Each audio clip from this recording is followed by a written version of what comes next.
para falar de avaliação em larga escala, só para, enquanto o Adilson coloca ali, eu, assim, não tem como fazer uma avaliação, falar de avaliação sem antes eu fazer uma avaliação.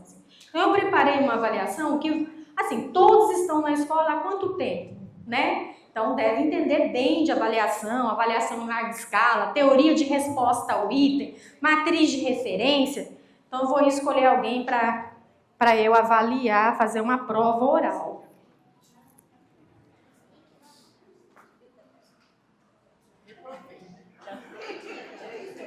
A Gislaine, vou escolher. Mas eu já participei. Não, a Fátima. Cadê o pessoal de São Francisco? Ah lá. Uhum. Aqui.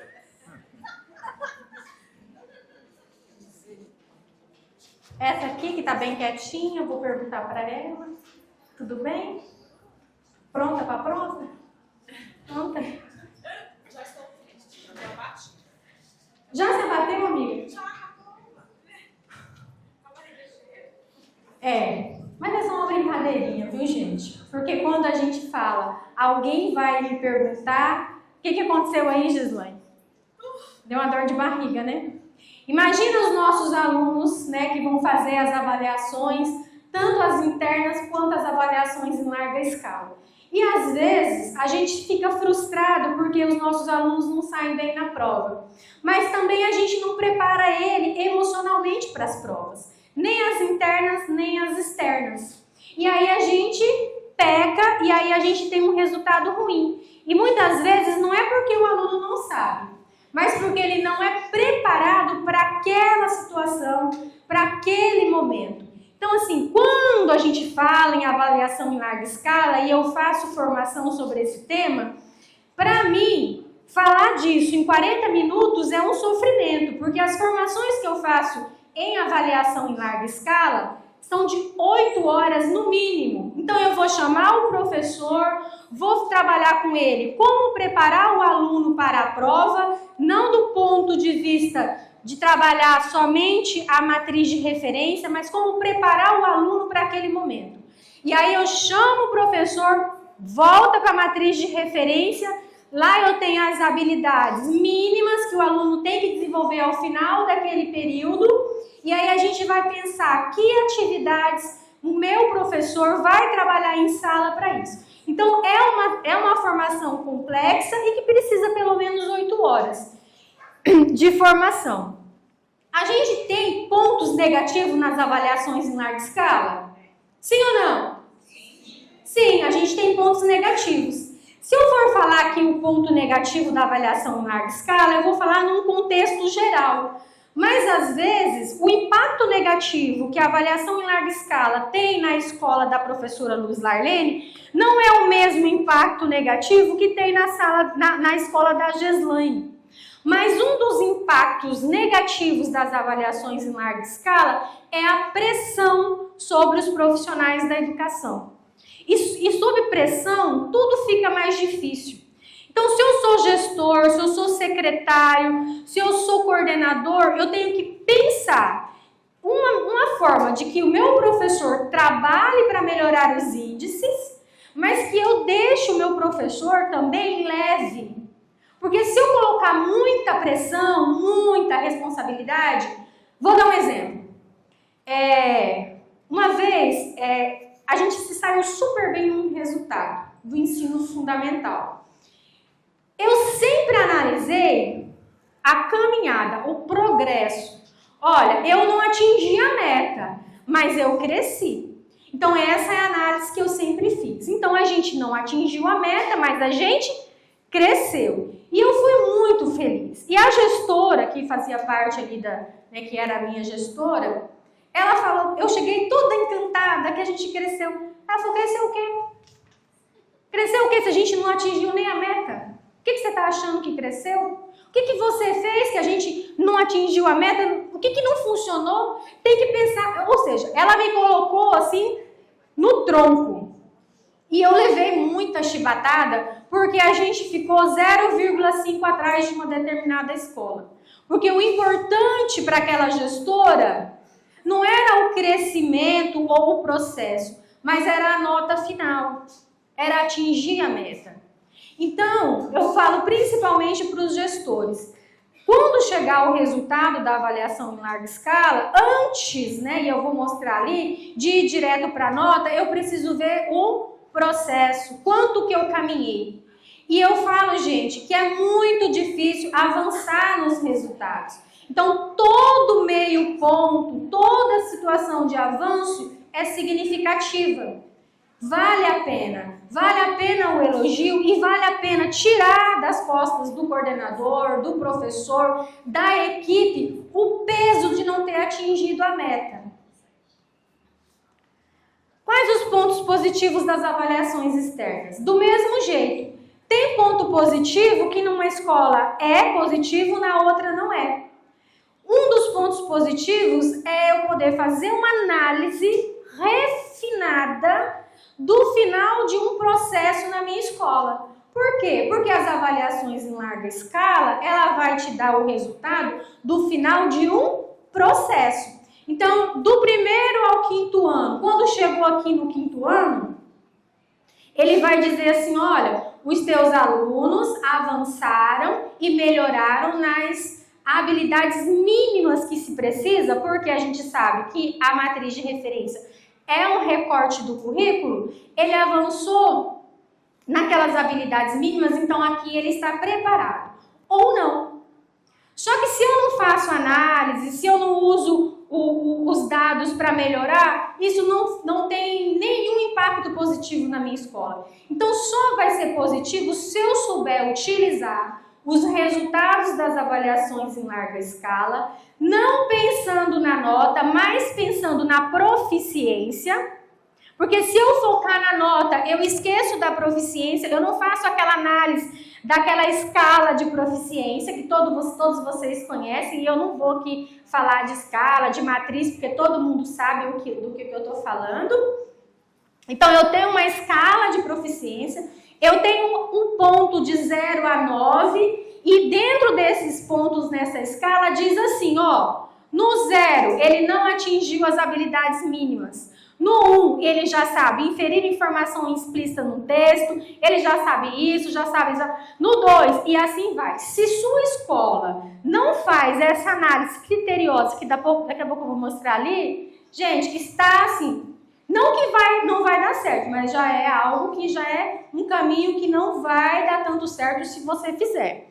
Então, pontos positivos e negativos é algo que não é assim, geral. Ou eu tenho na minha escola, que pode ser positivo, e tenho na outra escola, que o positivo pode ser negativo. Depende muito do olhar e de como tudo isso está sendo conduzido. Dentro da sua escola, quando chegam os resultados, tem aquele que sente orgulho, que fica orgulhoso, que olha a nota e também olha o resultado do processo, a gente caminhou e a gente vai, e aí todo mundo fica feliz e fica orgulhoso do trabalho, e isso dá um gás. E o gestor, ele tem papel fundamental, que às vezes, gente, a gente chega lá agora eu vou falar enquanto gestora, a gente chega para dar uma notícia, minha gente, nós avançamos, nós conseguimos, nós crescemos um ponto na sala dos professores. Gente, nós avançamos. É ou não é? Tô mentindo? Não tô. Então, assim, isso, professores, desmotiva o gestor. E a mesma coisa acontece quando o professor de língua portuguesa vem todo empolgado falar para o gestor, para o coordenador, que avançou, aquilo deu certo, e o gestor e o coordenador têm o mesmo comportamento. Então, os resultados, ele não é só de conteúdo, ele não envolve só, meu aluno vou treinar meu aluno. Não adianta. Precisa ter envolvimento emocional, precisa ter... Vou usar a palavra do Casa Grande. Precisa ter graça. Porque senão ele vai desmotivar e o seu índice vai capengar. E isso é só entre professores? Não. Tem escola que os alunos nem sabem que resultado é esse. Ah, estão comemorando. Ele vai no oba-oba, mas ele nem sabe o que está comemorando. Ele nem sabe o que é avaliação em larga escala, ele não sabe o que é matriz de referência, ele não sabe o que é teoria de resposta ao item, teoria clássica. É importante o aluno saber disso? É importante. Porque eu só me envolvo num processo quando eu sei sobre ele. Senão eu fico lá boiando no meio daquele processo. Um joga para lá, outro joga para cá. Mas também tem na escola aquele que sente angústia. Quem sente mais angústia na escola quando chega o resultado das avaliações?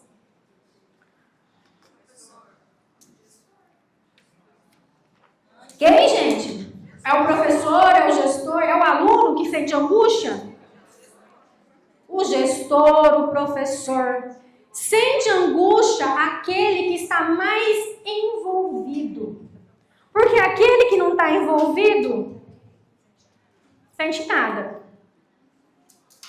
Essa angústia, ela recai muito em cima do professor de língua portuguesa e matemática. É ou não é? A cobrança é em cima do professor de língua portuguesa e matemática, como se o currículo fosse feito só de língua portuguesa e matemática. E que para eu inferir uma informação explícita num texto, eu precisasse só do professor de língua portuguesa. Para eu diferir um fato de uma opinião, só o professor de língua portuguesa. O professor de educação física, ele não tem que ensinar o menino a saber a diferença de fato e opinião. Nas reportagens que envolvem o corpo, a saúde mental, que o professor de educação física pode trabalhar, ele pode ou não pode levar 2 textos para a aula de educação física falando de saúde corporal, saúde da mente e trabalhar essa habilidade da matriz de referência? Pode ou não pode? Trabalha? O professor de história, de geografia, isso chama envolvimento. Quando você vê uma escola que tem um índice alto e você vai lá... Gente, eu passei 5 anos, especificamente, trabalhando com as escolas sobre isso. E eu conversei com professores, eu conversei com gestores. E, realmente, aquela que se destaca é aquela que mais articula para envolver os demais professores. E essa carga não fica, essa angústia não fica apenas a cargo do professor de língua portuguesa e matemática. E a frustração, que a gente fica frustrado quando acha que trabalhou tudo e ao final você não atingiu a meta ou às vezes você não cresceu. Às vezes você ficou estagnado, não saiu do lugar. Só que diretor, professor, coordenador, o resultado do SAEB, do SAERO, não é sobre você. E às vezes a gente sabe que tem secretário, diretor, e eu conheço gestor que, olha, ficou pesado demais para ele. Ele adoeceu. Por quê? Porque eu não sei ser gestor. Eu não sei ser professor. O meu trabalho desanda. Eu faço e eu não saio do lugar. Não é sobre você. Quando a gente vai pensar em avaliação, em resultados, a gente tem que pensar no contexto socioeconômico, e eu não posso fazer uma comparação de uma escola que é centralizada, que o pai leva o aluno de carro, que o aluno tem internet, que o aluno tem livros, tem acesso às informações, com uma escola de periferia, na zona rural, onde o aluno vai a pé, onde o aluno chega com fome, onde o pai e a mãe estão presos, onde você vai conversar com o aluno e pergunta: o que você quer ser quando crescer? Ah, eu quero ser bandido, tô cansado. Porque eu já ouvi isso. Eu tô falando porque eu já estive em sala de aula, não é porque eu ouvi falar. E ele me chamou de desgraçada, vai pra lá que eu não quero saber desse negócio aqui. E você vê o ódio no olho do aluno. E você sabe que isso daí é porque o pai tá preso, ele tá sendo abusado, ou às vezes ele não tem o que comer. E você vem falar pra mim de atividade? Ah, você entendeu? Então, professores, não é sobre você. Não se sinta frustrado, não, se o seu trabalho não... Mas pare e pense. Olha, se eu fiz do jeito que eu fiz e não resolveu, o que eu tenho que fazer? Procurar outro jeito, outros meios. Tem. Posso caminhar? Às vezes eu caminho devagarzinho, mas eu caminho. Então não é sobre o seu trabalho. E tem aquele que sente indiferença. Esse vai estagnar o seu trabalho. Porque aquele professor, aquele gestor, aquele coordenador que é indiferente aos resultados, ele vai estagnar o seu trabalho. Por quê? Porque ele não vai fazer questão de mover uma palha, de se envolver, de pensar numa atividade interdisciplinar, de chamar o professor lá de língua portuguesa, se ele é de história, se ele é de educação física, e falar: ei, como que é essa matriz de referência? Que habilidades são essas? Dá para fazer junto, interagir? Dá para eu trabalhar nas minhas aulas para a gente conseguir um resultado melhor? Ele não vai, porque é indiferente para ele. Porque lembra do que o Renato Casagrande, eu acho que o professor José Ricardo também falou, o sentimento de pertencer àquele lugar, pertencer àquela instituição, é como se ele não pertencesse ali. Ele levanta, vai trabalhar, tocou o sino, ele vai embora e tá tudo bem. Essa pessoa, a gente não pode, assim, de cara tirar da nossa escola. A gente tem que envolver. Eu sempre falei para os supervisores escolares que a supervisão escolar, né, é uma dança que você envolve. Quando eu vim de Nova Brasilândia e fui trabalhar em uma determinada escola aqui, falaram que aí eu fui ser formadora do Pacto pelo Fortalecimento do Ensino Médio. Aí falaram para mim, ó, fulano e fulano odeia a formação. Um tá fazendo doutorado, o outro tá fazendo mestrado. Então você vai com calma, porque eles são brutos. E eu falei, meu Deus, tô morta, né? Que nada. Então, primeiro, é igual um aluno. Gente, quem trabalha com professor, quem é coordenador aqui? A gente não é assim?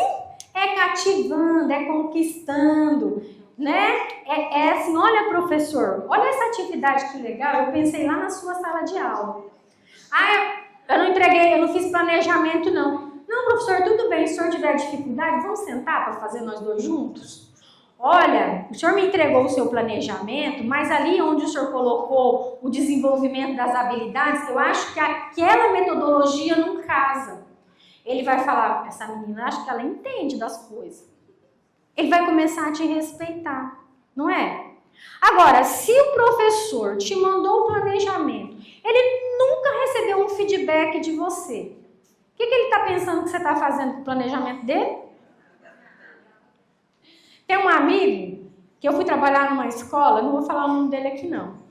E aí, no final do semestre, eu acho que no final do semestre, ele sempre conta essa história, a Neide já deve ter escutado. Ele me mandou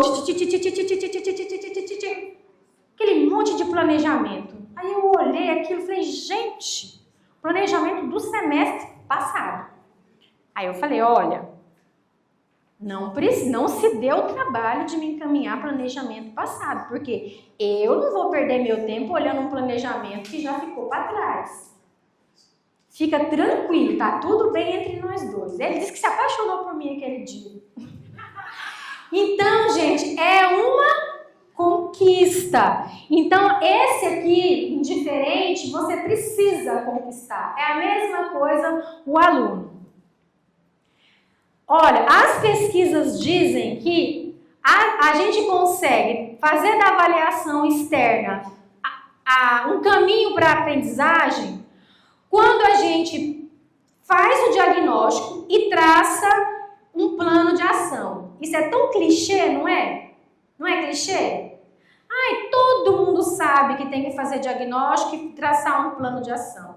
Mas quando eu ia na escola e aí eu pedi um plano de ação, ele estava na cabeça.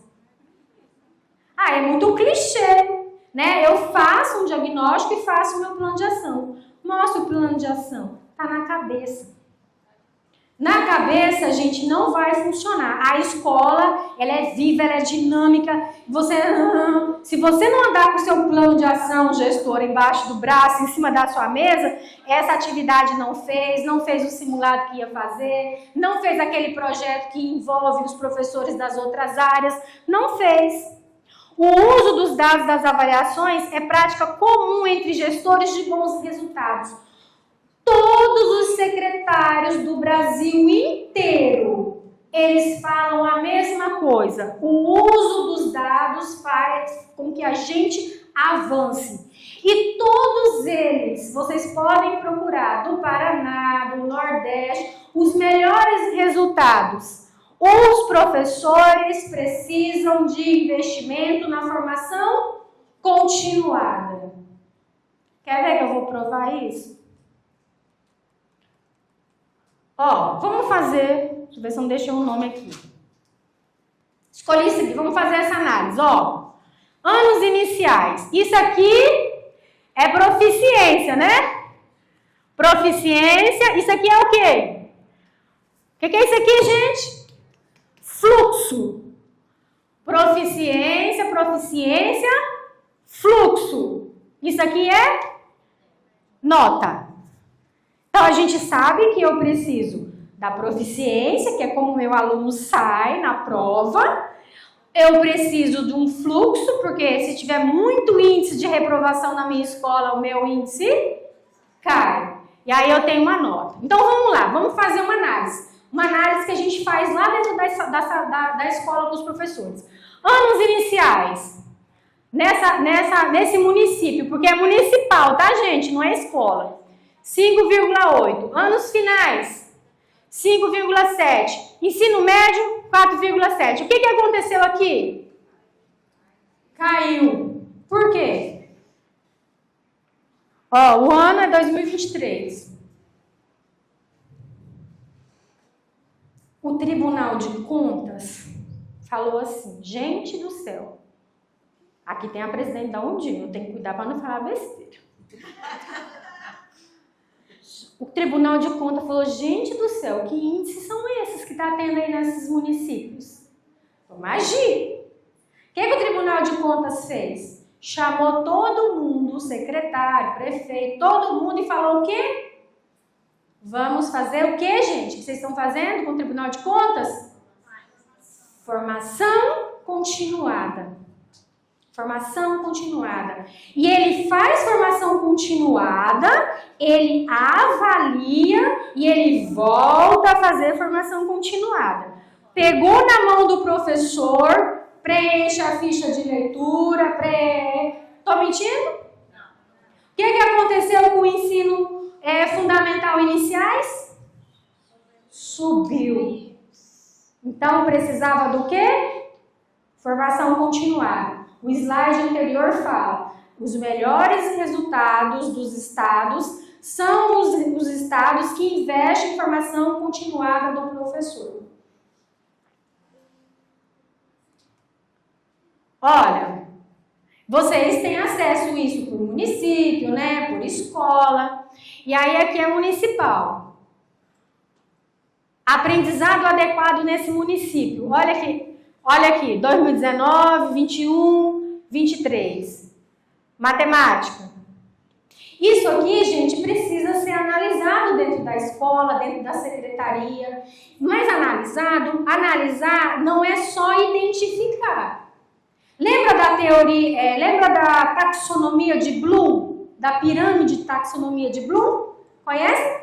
É fácil identificar, não é? O aluno precisa primeiro o quê? Identificar. Saber a diferença de um texto narrativo para um texto, uma crônica. Ele identifica. O aluno sabe identificar uma parlenda, ele sabe identificar uma piada, identificar. Na pirâmide de Bloom, da taxonomia de Bloom, é a habilidade mais fácil, que é identificar.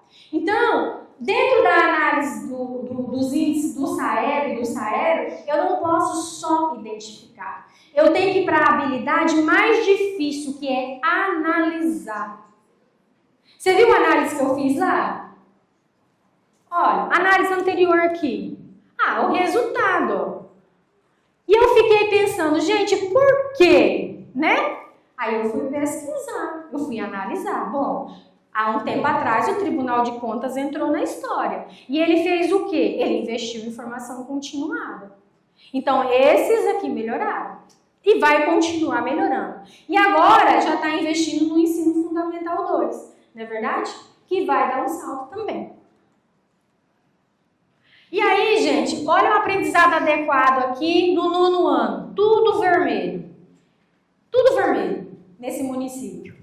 E aí eu venho, gente, pra cá e eu fiquei olha aqui. Eu identifiquei, aí eu fiquei pensando, esse mesmo município, olha a infraestrutura. 100% escola com acessibilidade, 100% alimentação fornecida, 100% da sala tem TV, 80% tem biblioteca, 90% das escolas tem laboratório de informática. Olha, né?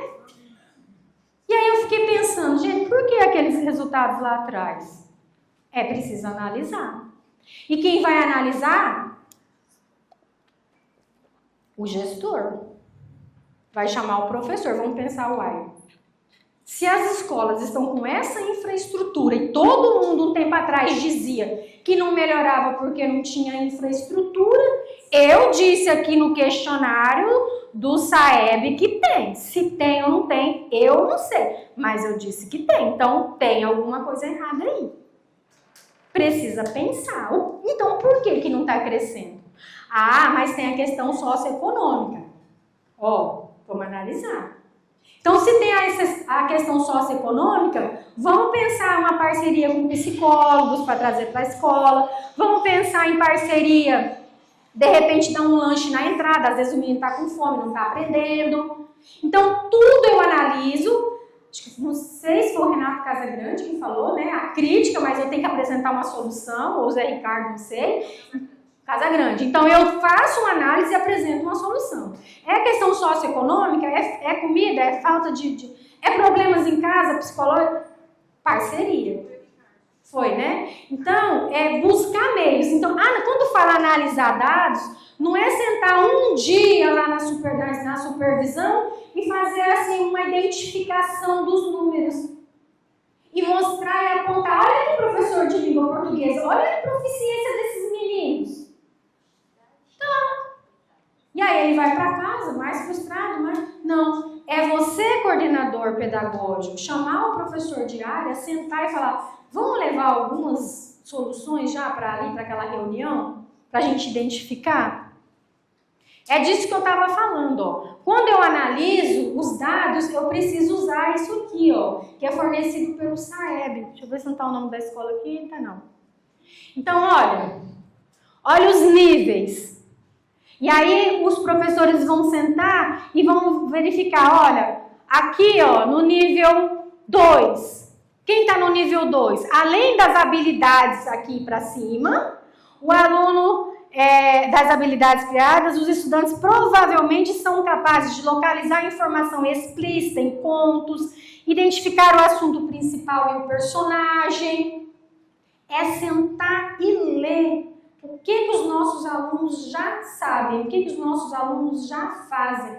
O que foi desenvolvido? Se não, gente, sabe aquela reportagem que teve no Fantástico sobre o problema das vitaminas? Que tem gente que vai tomando vitamina sem fazer um diagnóstico, e tem gente que até morreu, ficou meio... É a mesma coisa, eu vou ficar dando uma vitamina, vou ficar trabalhando naquilo que não é necessário. E aquilo que precisa ser desenvolvido não vai desenvolver. Por isso que eu falo que falar de avaliação externa em 40 minutos, se alguém cuida do meu tempo aí, por favor, é muito difícil. Porque na formação continuada, a gente senta e analisa toda a escala. E como que a gente vai fazer para envolver os outros professores nesse processo? Ter em sala de aula um banner com a matriz de referência do SAEB ou do SAERO ajuda. Alguém tem? Ou um cartaz? Lembra que eu falei que o aluno precisa estar envolvido nesse processo?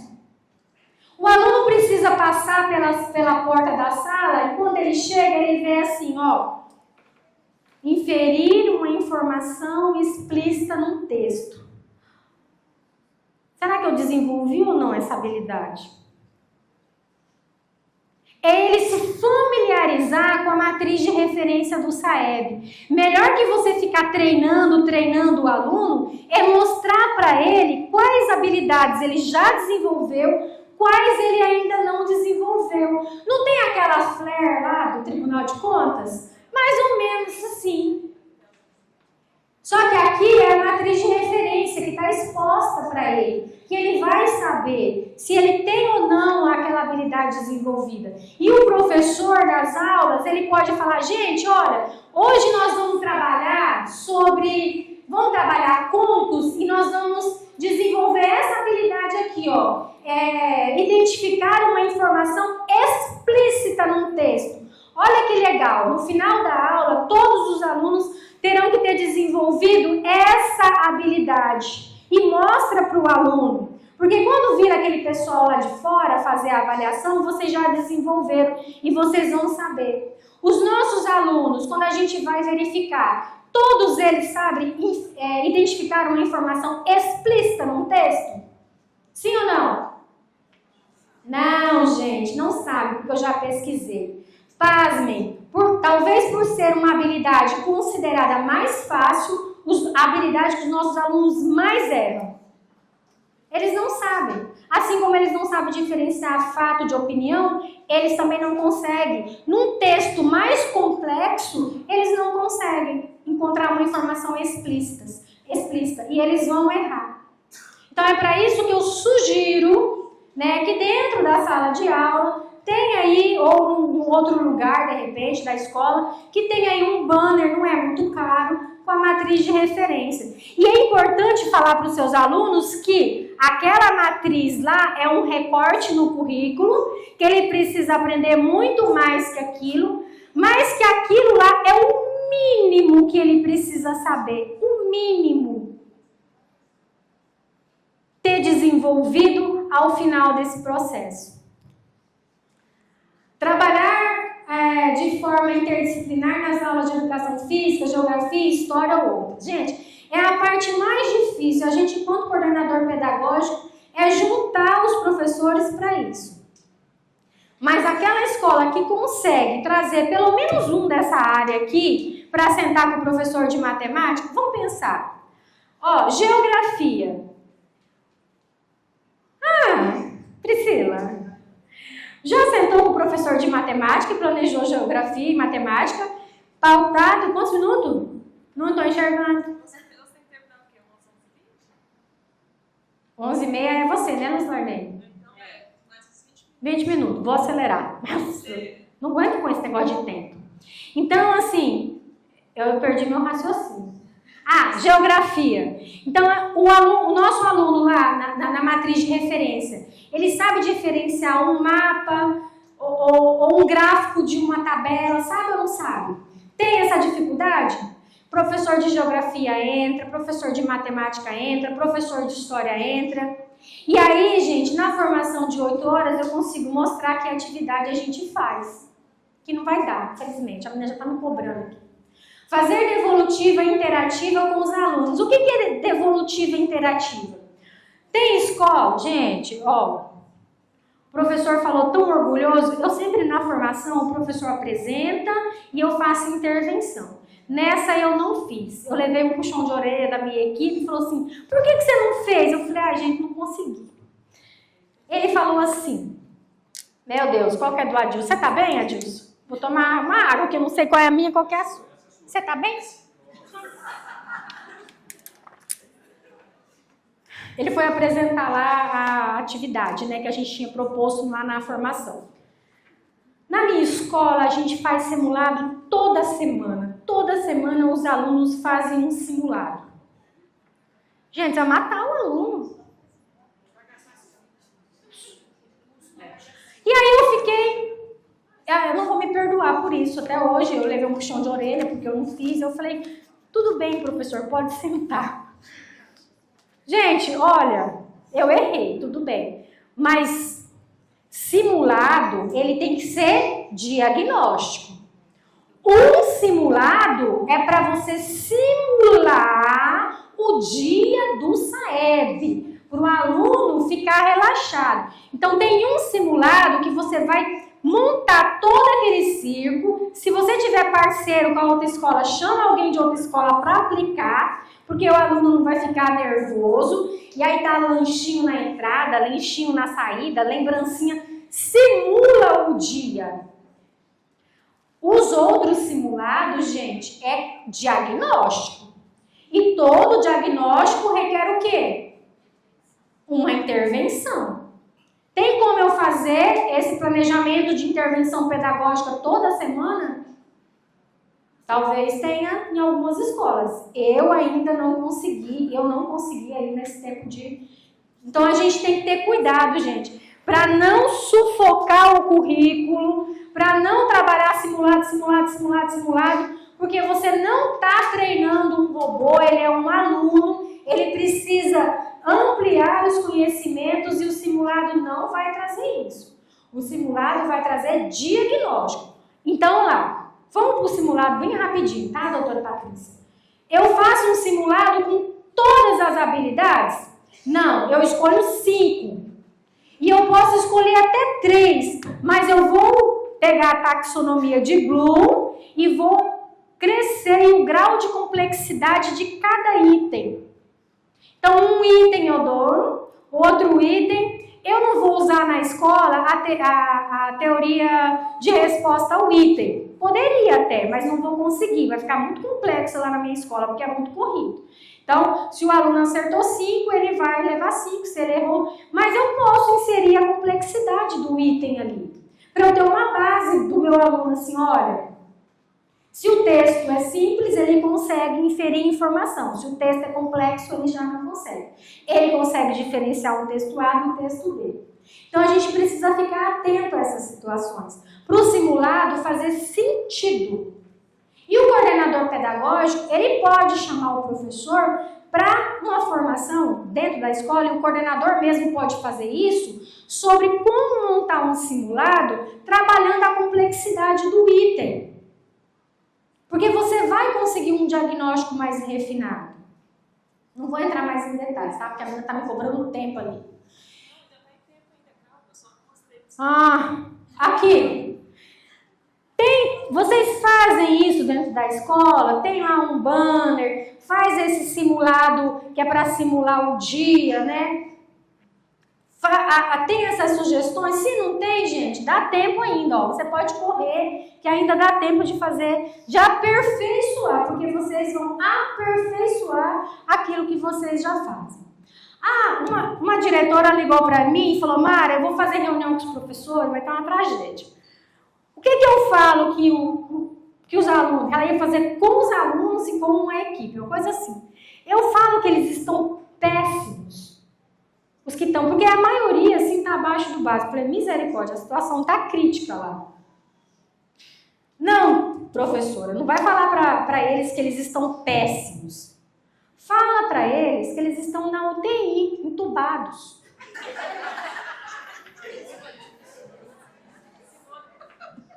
Né?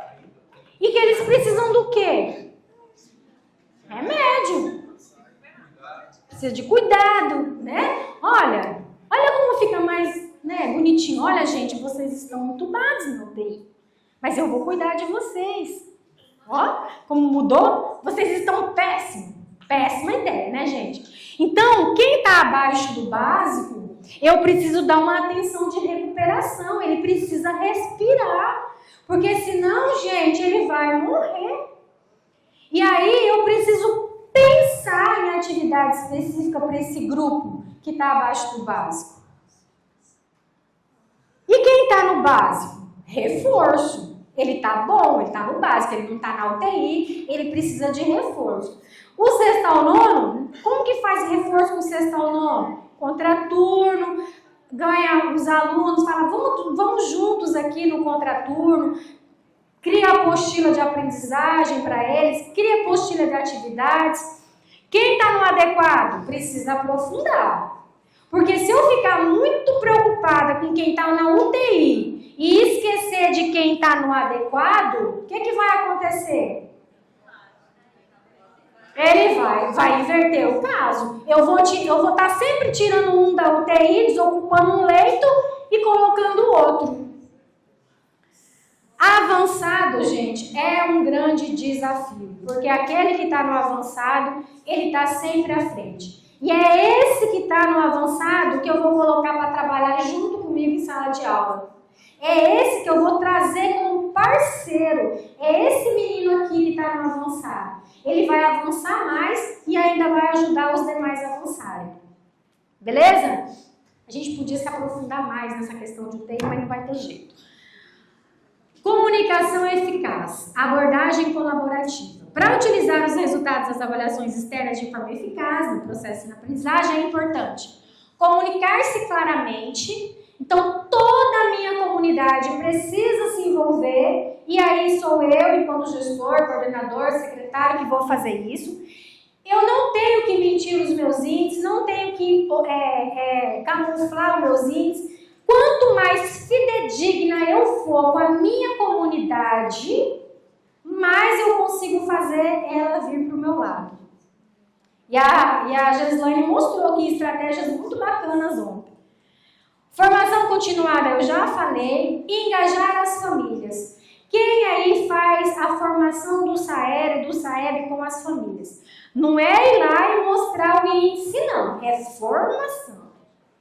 Acho que eu fiz em algumas escolas de Rolim de Moura.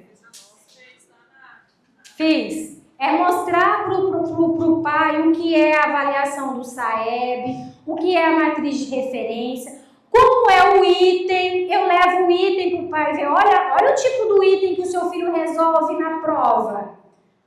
Ele nunca viu um item, o menino chega lá falando de item, ele nem sabe o que é isso. Então, a Bíblia fala, né? O conhecimento vos libertará. Então a gente traz o conhecimento para o pai, para ele ver a complexidade do processo. E ele precisa sentir essa complexidade para ele trabalhar junto. É lógico que muitos vão estar igual aquele um lá no patamar da indiferença. Mas muitos a gente vai conseguir envolver. Construir um feedback construtivo com os alunos. Gente, se você for fazer simulado na escola e se você não for trabalhar esse simulado dentro de sala de aula, botar o aluno em dupla ou o aluno em grupo, para eles encontrarem o erro, gente, olha lá na matriz de referência, lá no banner, e veja identifica que habilidade vocês erraram. Por que vocês erraram? A aula deve ser assim. Porque, tem um simulado, e aí um aluno vai corrigindo o outro e vai identificar e descrever por que errou. Porque a gente sabe que nas avaliações em larga escala não pode ter pegadinha, não pode induzir o aluno ao erro. O simulado, os distratores, gente, tem que ser uma construção de conhecimento. Todos os distratores dos itens precisam ajudar o aluno a construir o conhecimento. Só que em algum ponto vai ter um erro, que não vai ser um gabarito. Por isso que só tem um gabarito. Mas precisa levar o aluno para o conhecimento. Analisar os resultados, desenvolver estratégia, traçar diagnóstico, construir um projeto político-pedagógico que seja significativo, que não seja um projeto político-pedagógico de gaveta, e que quando for construir esse projeto, dentro lá das situações de análise de dados, realmente os dados sejam analisados, e que os projetos que estão lá dentro sejam pensados em coletividade. Não um projeto que o diretor pensou, o coordenador pensou e levou para o professor executar. Porque, gente, é terrível você ser um executor de projeto. Eu estou aqui para executar o projeto.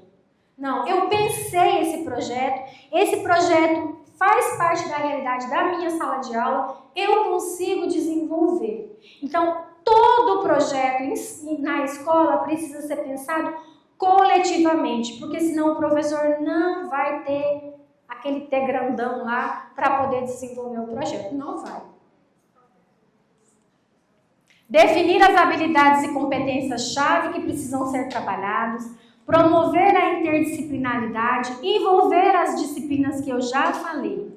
Gente, todo professor de todas as áreas e de todas as disciplinas precisam trabalhar essas perguntinhas super simples nas aulas deles. Olha, qual a finalidade do texto?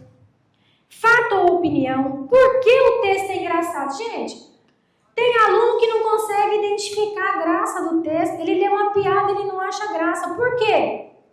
Ele não entendeu a piada. E se ele não entendeu a piada, o que vai acontecer no dia da prova do Saeb? Ele vai errar. Qual a ideia principal do texto? Qual a relação entre os textos? Gente, de matemática à educação física. Todo professor deveria ter essas perguntas no planejamento dele, no planejamento das aulas dele, porque vai ajudar e vai colaborar significativamente com esse processo. Claro que é adaptando, né? Sim, sim. O que você achou da brincadeira? O que vai ajudar essa brincadeira na nossa vida? Né? Isso mesmo, professora. No final, vai estar fazendo a volta calma, assim, faz... Isso. E aí vai adaptando as perguntas lá de acordo com as aulas dele. Muito obrigada, professora. Olha, essa é a nova matriz. E aí eu preciso que o meu professor lá na sala de aula, lá dentro da sala, ó, isso aqui vocês reconhecem que é taxonomia de Bloom, ó. Quem já fez formação dentro da escola sobre a taxonomia de Bloom? E por que é importante isso? Porque às vezes, gente, eu pegava um planejamento do professor e eu ia ler, sabe como que ele começava? Lá no início do ano, já começava aqui, ó, analisando. Outras vezes aqui, ó, produzindo. Como que o meu aluno vai produzir? Primeiro ele precisa reconhecer. Ele olha para um texto, ele reconhece. Ele olha para um gráfico, ele reconhece que é um gráfico. Ele olha para uma tabela, ele reconhece uma tabela. E aí, por isso que fala o grau de complexidade. E aí o professor vai aumentando o grau de complexidade. Isso, coordenador pedagógico, pode ser trabalhado com o professor naquelas formações internas. De que forma eu posso fazer isso aqui? Ó? Reconhecer, analisar, avaliar, por último, produzir. Às vezes a gente chega lá no final do ensino médio e às vezes a gente sai da faculdade e não consegue produzir. E às vezes a gente está aqui enquanto professor e não consegue avaliar. É complexo. E eu preciso de formação continuada para entender. E quando ele pensou nessa pirâmide, ele não pensou por boniteza. Ele pensou, gente, porque realmente faz sentido. Só que faz sentido se você levar a taxonomia de Bloom para o professor na prática, não na teoria. Estou terminando. Então vamos lá. Apropriação dos resultados pela escola para além do desempenho. A apropriação dos resultados precisa estar relacionada e articulada com fatores extras e intraescolares. Dentre esses vários fatores, as condições socioeconômicas dos estudantes. Nunca se esqueçam disso, que isso é muito importante quando você vai analisar seus dados. E quando você tem essa consciência, você consegue pensar em algo para isso aqui. Não é só políticas públicas de secretaria, você dentro da escola consegue articular para desenvolver. O clima escolar, gente, uma escola onde todo mundo está bicando todo mundo, não vai progredir, não vai prosperar. Para prosperar tem que ter graça. Vou usar sempre aqui o Casagrande. Prática de gestão, atitudes e práticas pedagógicas, expectativa em relação ao futuro. Gente, eu preciso trabalhar com o meu aluno as expectativas para o futuro. Porque se ele não tem, como fica? Ele não vai caprichar no dia da prova, ele vai te sabotar, ele vai sabotar os seus índices. Isso precisa ser trabalhado. E claro, hábitos de leitura. Vou falar sobre hábitos de leitura rapidinho e já vou sair para a Luz Marlene entrar. Deu meu tempo? Ai, meu Deus. Tá faltando. Tô no tempo, então. Tô no tempo. Ó, às vezes a gente chega na escola e aí a equipe fala assim, olha, eles não gostam de ler. De jeito nenhum. Tudo que eu já fiz, eles não leem. Aí você dá uma olhadinha, aí você passa o olho na escola. Você não viu um livro, um ambiente de leitura. Aí você dá uma andadinha, vamos dar uma voltinha, professor? Vamos. Aí você anda nos corredores, não tem nem assim como é o negócio que ele vem tomate? Que vem as caixas de tomate?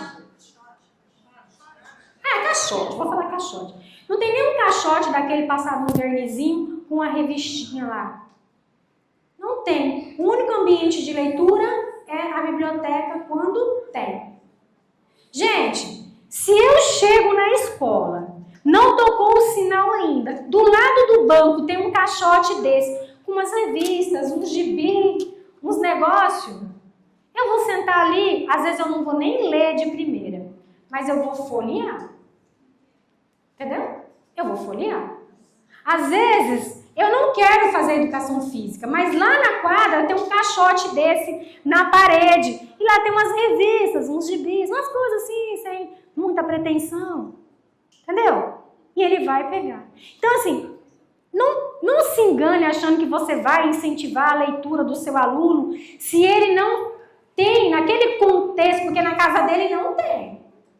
Na casa dele, se você encontrar a Bíblia, só. Na casa dele não tem. E se na escola só tem na biblioteca? Então você, meu amigo, me desculpa, você não incentiva a leitura do seu aluno.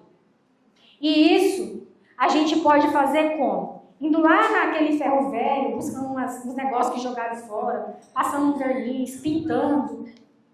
E aí você chega na escola e você vê livros e revistas e gibis para todo lado. Aí sim você incentiva a leitura. Caso contrário, não incentiva.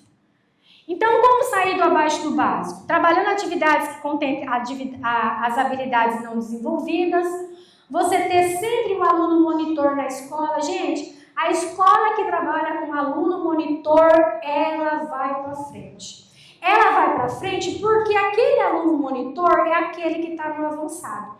Ele não vai correr o risco de voltar. E aí você vai falar para o professor assim, ó, na apostila do aluno monitor, que vai lá trabalhar com o que está no básico, no abaixo do básico, sempre vai ter atividade mais complexa para ele também resolver. A apostila de atividades, dá para criar a apostila de atividades? Dá para criar. Dá para levar para casa? Sim. Eu não posso ficar só trabalhando a matriz de referência, porque ela é um recorte. Eu tenho que ampliar a aprendizagem do meu aluno. Mas nessa apostila aqui eu posso, porque ele vai levar para casa, eu posso. Deixar a matriz de referência exposta em sala de aula, sequência didática dos descritores. Então eu posso, por exemplo, uma vez na semana, sentar com meus professores de áreas e planejar uma sequência didática de acordo com aqueles descritores que eu diagnostiquei naquele simulado. E a gente pensa numa sequência didática para a semana. Não adianta pensar numa sequência didática para 15 dias, 20 dias, 30 dias. Não vai funcionar. Tem que ser sequência didática pequena. 2 aulas, 3 aulas. Aqui tem um reforço. E eu vou usar os meus 5 minutinhos e aqui tem uma frase que eu quero finalizar.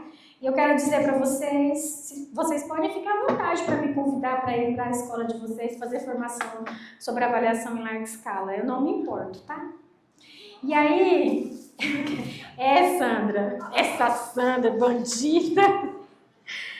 Qual que vai sortear? Ali. Esse aqui? Gente, eu quero mostrar um material para vocês que é produzido pela professora Aline. É rapidinho, eu estou no meu tempo. Me assusta. É, né? Olha, gente, que primor. Material para trabalhar com os alunos especiais.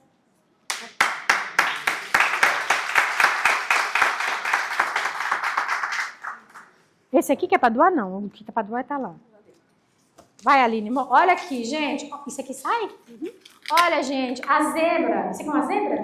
A zebra sai, a zebra volta. A girafa. Leão. Eu não ganhei essa apostila por isso. Aqui, gente, olha. Todos eles produzidos pela professora Aline. Eu vou deixar aqui em cima, ao final, vocês podem vir aqui olhar. E a gente vai sortear, que ela vai doar. E aí eu não tenho tempo para explicar como trabalhar. Mas lá o pessoal do AEE sabe, tá? É esse aqui, né? Então ela vai sortear essas duas atividades aqui para vocês. E o restante vai ficar aqui para quem quiser olhar. Gente, muito obrigada. Tá? Um problema adequadamente diagnosticado está a caminho de ser solucionado. Muito obrigada. Eu me livro, não gosto de falar correndo assim, não. Muito bem.